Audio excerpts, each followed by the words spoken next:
So the big lifts that everybody uses in the gym is the bench press, you know? We all ask ourselves, hey, how much do you bench? What'd you bench last night? How much did you bench last week? How much could you bench in high school?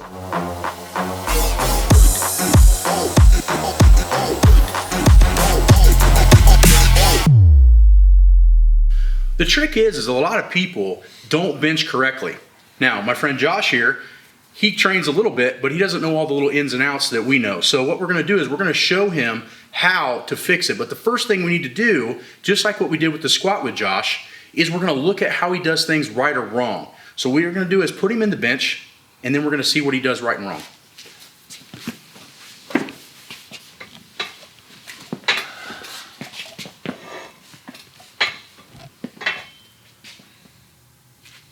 Okay, so just keep doing like 10 reps. So the first thing we're looking at is his knuckle position. So we start from the top and work our way down. His knuckles are rolled back a little too much, so he's got the bar over his shoulder. The next thing we're gonna look at is his elbows. He kicks his elbows out to go down. See, he spans out like this. And then the next thing we notice is that when he took the bar out, and right now at the top, he's actually got his shoulder blades unlocked, and he's got all this pressure on his pec tendon and his anterior delt, which we need to have more on the tricep. So he's using a lot of pec and shoulders. He's way out and he's got the bar turned way in. These are all common things that most people you're gonna see at a normal gym do incorrectly in the bench. Okay, so the first thing we need to do to fix Josh is we gotta look at his bench position. Josh is a tall guy, but he doesn't have very, very wide shoulders, so his grip position is already putting him in a bad position. So what I like to find is something that keeps him a little bit past shoulder width, but nothing too crazy. So a good rule of thumb for most people that I train is the thumb bed needs to match where the knurling starts on the bar. So the thumb bed of your hand is where the knurling starts on the bar. Now I already like these bone positions better. His body already looks like it's gonna work for himself instead of against himself. Now the average person will go, hey Matt, shouldn't I go wider because it's gonna shorten range of motion?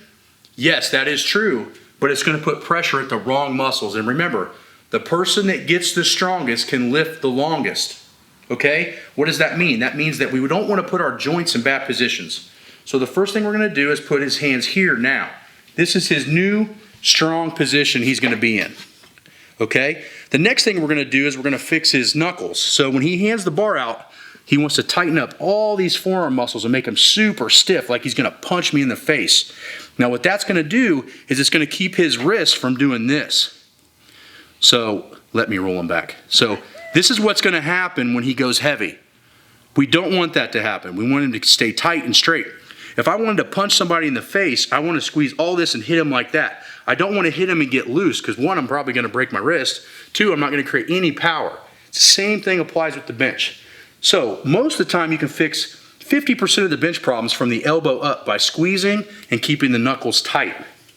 The next thing we're going to do is when he hands it out, I want him to think about trying to keep his shoulder blades pinched. So he's going to imagine that I have my fingers between his shoulder blades and he's going to retract them. So go. Now if you watch what happened is his chest automatically filled up. So loosen it up, like don't do it. See how that flattened out? Now he's going to be all here. Now if I pull his shoulder blades together and pick that right there, if he does that right there, not only did we shorten range of motion, we help turn off the anterior delt to make it actually do less work. Right here is where we want this to work. How many people have you heard at the gym? Oh man, I had to stop benching. I tore my tricep off my arm. Not very often. How many people do you hear, oh man, I can't bench anymore, my shoulders hurt, or I tore my pec? That's because they're using the wrong muscles to bench and they probably have the width going the wrong way. It's too wide.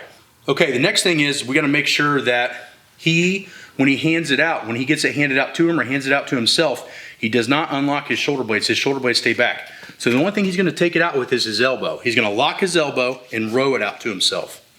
Go ahead. Good. Now, when he gets ready to start, he's going to make sure his arms are locked. He's going to squeeze his hands. And he's going to go down in a straight line and up in a straight line. Yep, just like that. Good. Now the next thing we want to do is we want him to torque the bar a little bit. So he's going to turn his elbow. Yes. Now he's going to go down there and not let him come in. Yep, better. Come straight up, straight down. Right there. Good. Do one more. Good. Now, with that last rep or so, we've fixed 85–90% of Josh's stuff in less than 5 minutes. So the hard part with Josh is if he goes and trains on his own, he's gonna have to maintain that form and his body is not gonna wanna do it under heavy loads. What does that mean? That means do not use weights that your body can't technically master. His max might be 30 to 40 pounds stronger with a more messed up form, but it will not long-term make him stronger. It will actually make him weaker and injure him. So when you're learning something new, you might have to take your max back down to what you can do with that new technique instead of your old technique. So don't get He-Man syndrome. Nobody cares if you can bench 135. We all want you guys to bench 300 plus. So if you're training on your own, chances are you're gonna wanna try to find a bench that's set up similar to Wenning strength bench. What does that mean? That means you see these long spotter arms coming out. If Josh wants to go heavy on his own, he goes down, he takes the bar out. Let's say he's got his max on the bar. Go ahead. He's gonna take it out. It's pretty heavy. He's gonna go down. He's gonna press it up halfway. He can't make it. He's gonna go back down and he's gonna set it on the spotters. Now, obviously he doesn't have a ton of room to get out, but now he can get out if he has to. Makes sense? So I roll it that way and then get my head out from underneath it. Now he can get out. What would happen if he was by himself? He would have to dump the weights on each side if he didn't clip it, probably hit somebody over in the corner, or he'd just be stuck there until another person comes. And if he's got his own garage gym, he's in deep shit, okay? So what you want with the bench press is an ability to get out of something if something goes bad, because you never know when that's gonna happen. So we've taught Josh all the little tricks of the trade of how to bench press correctly. Remember that most of the problems you're gonna see comes from the shoulder blade, the elbow, and the wrist. If we get those three areas straightened out and more biomechanically sound, the bench press is not only gonna be more fun, it's gonna be stronger and safer. And that's the trick. You got to get your lifts technically sound. Nothing usually ever gets hurt when it looks good.